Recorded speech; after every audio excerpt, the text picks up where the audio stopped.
Kali ini saya akan menjelaskan mengenai teori Albert Bandura, yaitu teori kognitif sosial yang berkembang pada tahun 1960-an. Teori kognitif sosial sendiri merupakan teori yang menonjolkan gagasan bahwa sebagian besar pembelajaran manusia terjadi dalam sebuah lingkungan sosial. Dengan mengamati orang lain, manusia memperoleh pengetahuan, aturan-aturan, keterampilan, strategi, keyakinan, dan sikap-sikap. Albert Bandura lahir pada 4 Desember tahun 1925 di Mudbury, Kanada. Albert Bandura tinggal di desa kecil hingga Bandura menempuh pendidikan di sana. Keterbatasan pendidikan di kota terpencil seperti ini menyebabkan Bandura menjadi mandiri dan memiliki motivasi dalam hal belajar. Sifat-sifat yang berkembang ini terbukti sangat membantu dalam karirnya yang panjang. Bandura pernah menempuh pendidikan di sekolah kecil yang memiliki 2 orang guru. Menurut Bandura, karena keterbatasan akses ke sumber daya pendidikan, para siswa harus bertanggung jawab atas pendidikan mereka itu sendiri. Manusia sebagai organisme yang dinamis dalam memproses informasi dan sebagai organisme sosial, baik belajar secara langsung serta belajar secara tidak langsung, melibatkan orang lain dalam setting sosial. Albert Bandura beranggapan bahwa belajar, hal yang paling utama dalam bersikap sosial dan bermoral, merupakan hasil dalam meniru dan mencontoh dalam berperilaku. Albert Bandura melihat dalam setiap perilaku individu tidak hanya semata-mata buatan dan reaksi refleks dalam stimulus.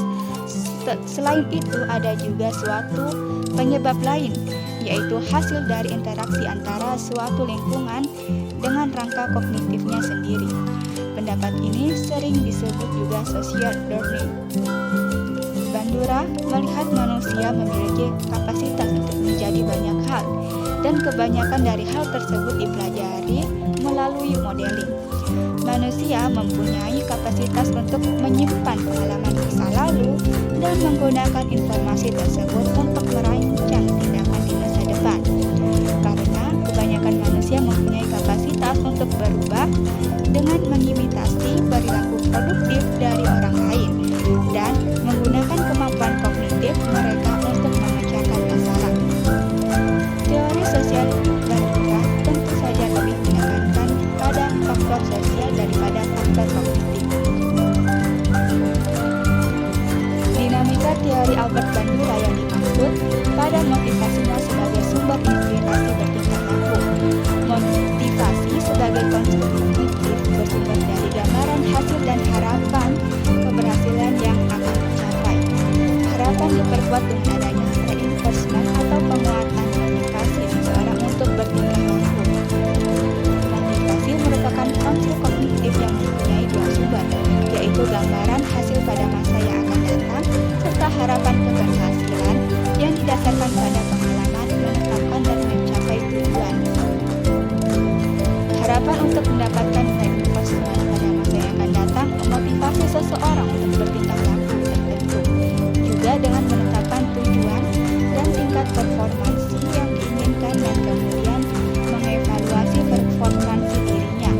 Seseorang termotivasi untuk bertingkah laku pada tingkat tertentu secara terus-menerus dengan mengamati, memikirkan, dan menilai tingkah laku diri akan memberi intensif sehingga bertahan dalam berusaha mencapai standar yang akan ditujukan. Walaupun Bandura setuju dengan penguatan atau reinforcement menjadi penyebab belajar, namun menurutnya seseorang juga dapat belajar dengan penguatan yang diwakilkan, yaitu kepuasan yang didapat seseorang ketika mengamati orang lain yang sedang mendapat penguatan membuatnya ikut berusaha belajar gigih agar menjadi seperti orang itu.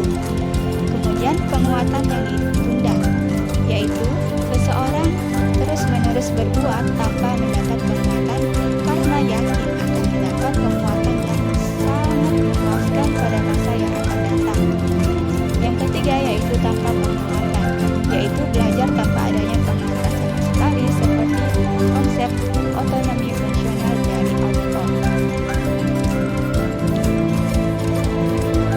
Pengembangan kepribadian Albert Bandura berfokus pada sosial kognitif, bahwa orang dapat belajar dengan hanya mengobservasi perilaku orang lain.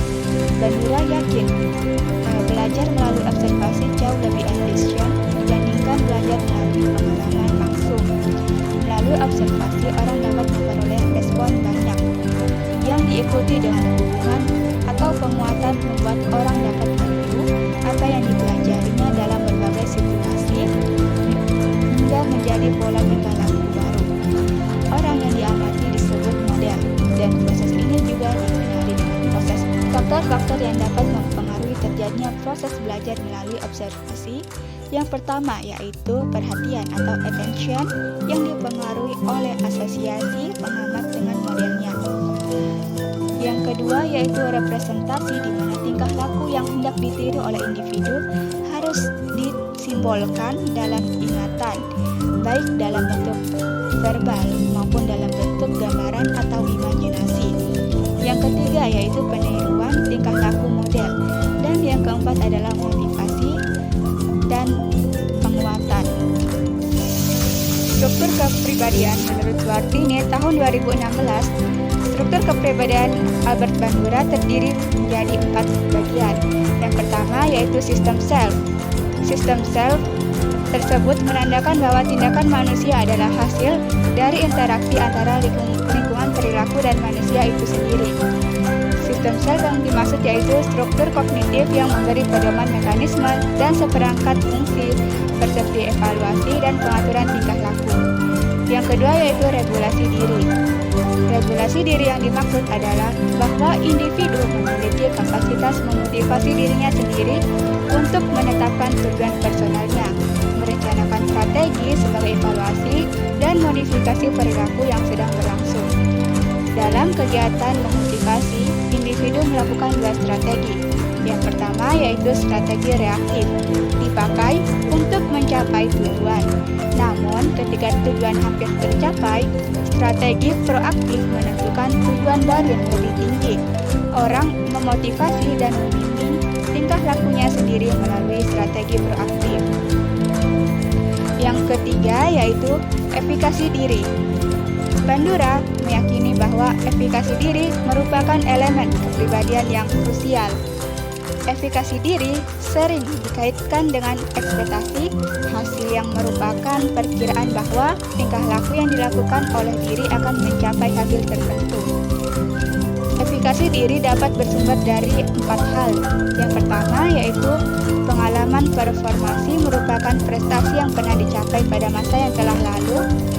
Pengalaman vicarious merupakan pengalaman yang diperoleh melalui social modeling. Yang ketiga yaitu persuasi sosial dan keadaan emosi. Selanjutnya yaitu efikasi kolektif. Menurut Bandura, individu adalah orang yang berusaha mengontrol kehidupan dirinya, tidak hanya dengan efikasi diri individual, melainkan juga melalui efikasi kolektif. Efikasi kolektif merupakan keyakinan yang ada dalam masyarakat bahwa usaha mereka secara bersama-sama dapat menghasilkan perubahan sosial tertentu.